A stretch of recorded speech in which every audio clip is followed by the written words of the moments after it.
Imagine taking a drive through the modern Republic of Serbia.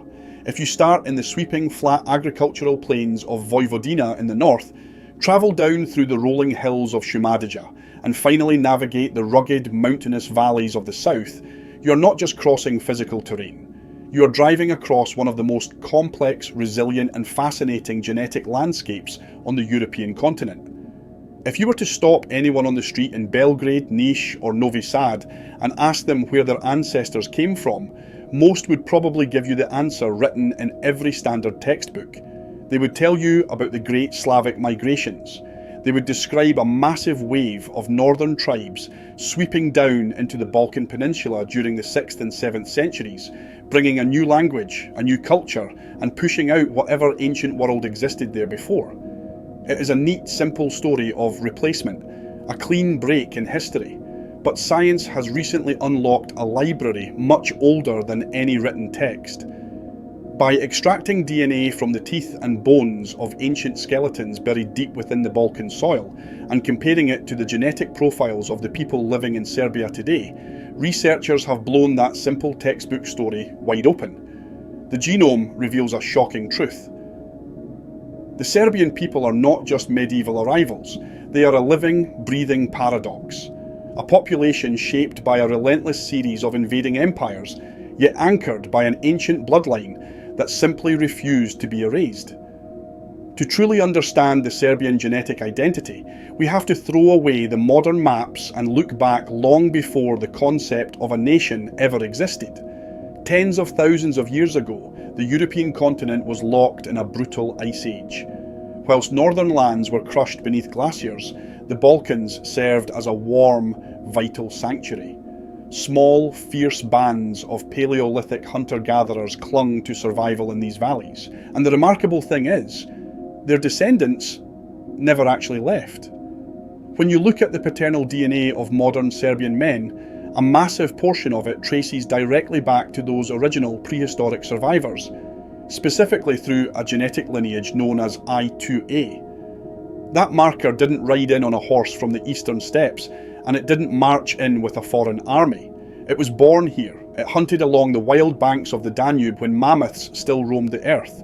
And as the ice melted and the world warmed, this ancient Balkan bloodline was joined by a second foundational pillar. Roughly 8,000 years ago, the first agricultural pioneers in human history began migrating out of Anatolia. They crossed the sea and pushed deep into the Balkans, bringing with them the revolutionary knowledge of farming, animal domestication, and a new genetic signature. But unlike the violent conquests we read about in later history, the meeting of the native Balkan hunters and the incoming Anatolian farmers was one of profound coexistence.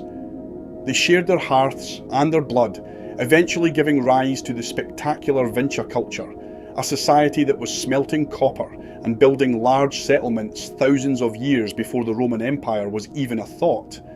This beautiful, ancient fusion became the bedrock of the Balkan genome, and it proved to be astonishingly stubborn.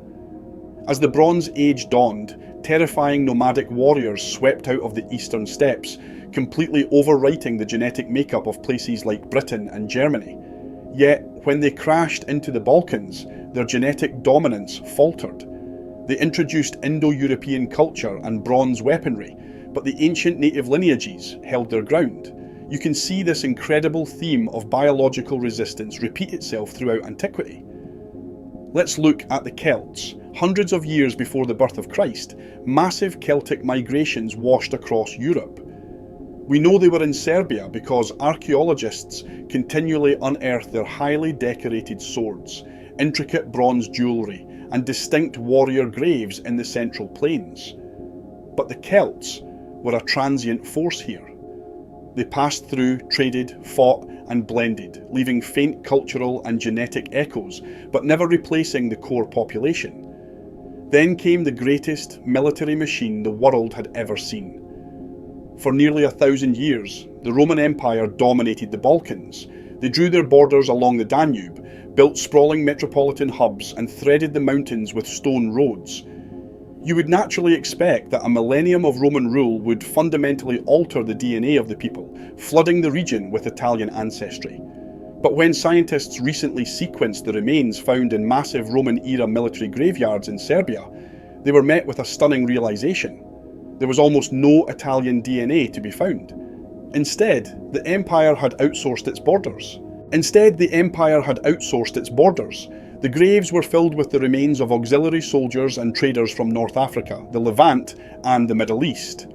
Rome had poured its monumental architecture, its laws, and its language into the Balkans, but it never managed to conquer the biological makeup of the people. Through it all, through Celtic raids and Roman occupation, the local women continued to pass down their ancient mitochondrial DNA unbroken, generation after generation, anchoring the population to the earth. It is only after understanding this deep, resilient foundation that the famous Slavic arrival actually makes sense.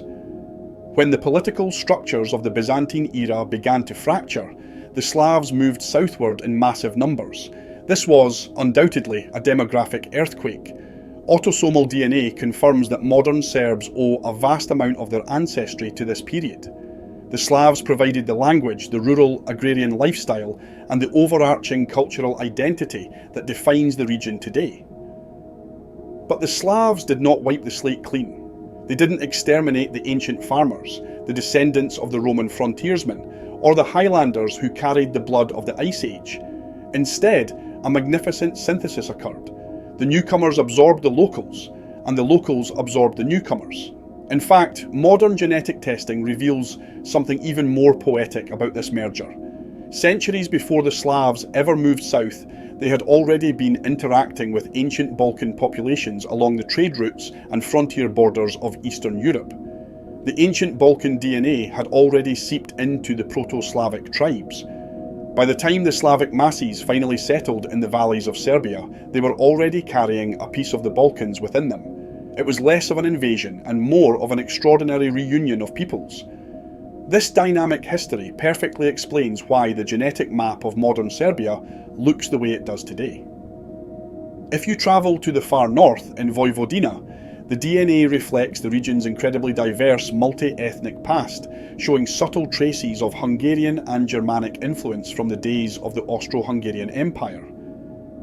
If you move into Western Serbia, the genetic signatures shift to closely mirror the populations of neighbouring Bosnia and Montenegro, reflecting centuries of tribal movement across the mountains.